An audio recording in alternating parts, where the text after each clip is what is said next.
इनकी पार्टी का एमएलए कुलदीप सिंह सेंगर वो बलात्कारी नहीं था?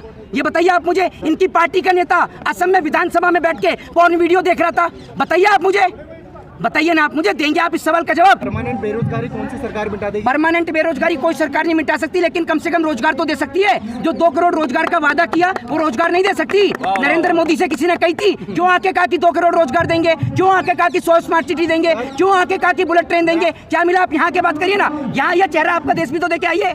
घर परिवार में कोई तो पढ़ा होगा। घर परिवार अनपढ़ है सर, पूरा परिवार ही अनपढ़ है सर।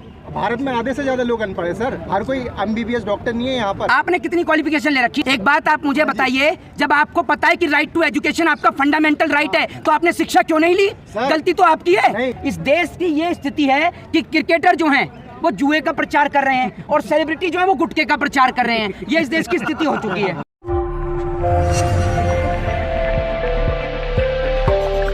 ब्रजभूषण कह रहे हैं कि 15-15 रुपए के मेडल है इन लोगों के। ब्रजभूषण शरण सिंह क्या कबाड़ी बाजार में काम करता था पहले? जो उन्हें पता है कि 15-15 रुपए के मेडल आते हैं। अगर 15-15 रुपए के मेडल आते हैं तो अपने घर परिवार में जो सारे बैठे हुए हैं फेडरेशन के अंदर सबको दिलवा दे 15-15 रुपए के मेडल।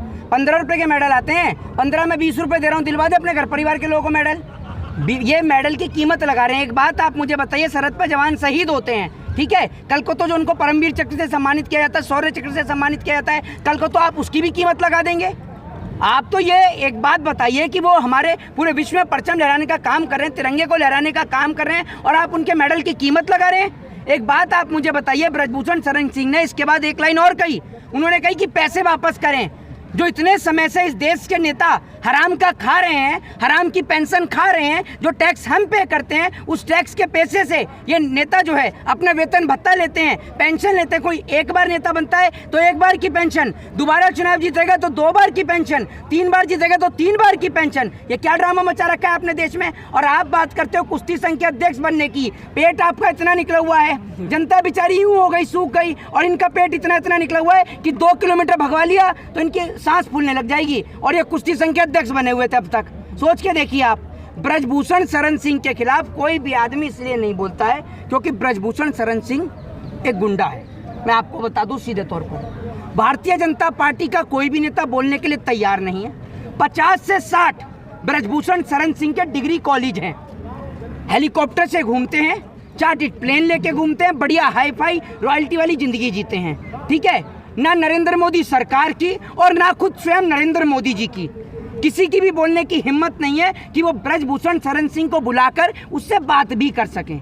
और बात रही देश में महिला मंत्रियों की, तो भैया स्मृति ईरानी जी का ऐसा है कि जब बात उनकी बेटी की आती है तो गला फाड़ फाड़ के चिल्लाती हैं।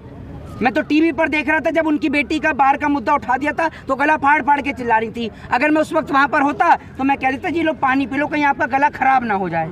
लेकिन जब बात देश की बेटियों की होती है तो फेविकॉल जम जाती है गले में। सुना ही होगा आपने, फेविकॉल मरीन का मजबूत जोड़ पानी में भी नहीं टूटता। तो जब बेटियों की बात आती है ना, देश की बेटियों की, तो गले में फेविकॉल जम जाती है, इनको सुनाई भी नहीं देता है। मोहित भाई, सवाल ये भी तो उठ रहा है कि जो पैसे वापसी की बात कर रहे हैं वो जनता का पैसा है या ब्रजभूषण का पैसा है? वो देश की जनता का पैसा है, और देश के लिए वो लोग गोल्ड लेकर आए हैं, स्वर्ण पदक लेकर आए हैं। पैसा क्या, किसको नहीं मिलता पैसा? ये आज जो गौतम गंभीर है, कहने को दिल्ली का सांसद है, ठीक है, 24 घंटे वहां पर बैठे रहता है, 24 घंटे क्रिकेट के ग्राउंड में। अगर कोई आदमी इसके क्षेत्र का बीमार हो जाए, उसको अस्पताल का इलाज कराने के लिए एमपी से लेटर लिखवाना हो, तो पहले ये देखना पड़ेगा कि एमपी साहब क्रिकेट के कौन से स्टेडियम में हैं, उसके बाद जाकर लिखा जाएगा।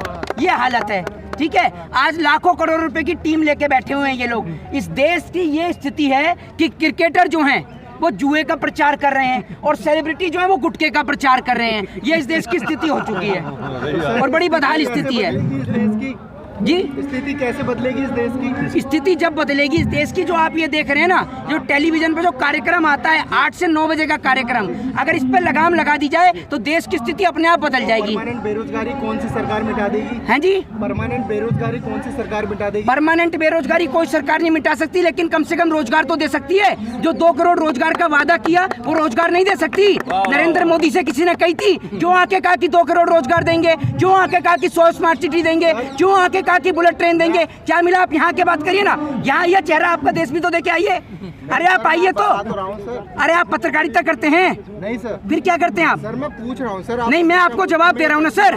सर मैं आपको जवाब दे रहा हूँ। हमने कही, अरे हमने देश के प्रधानमंत्री से कही थी कि आप 2 करोड़ रोजगार का वादा करो।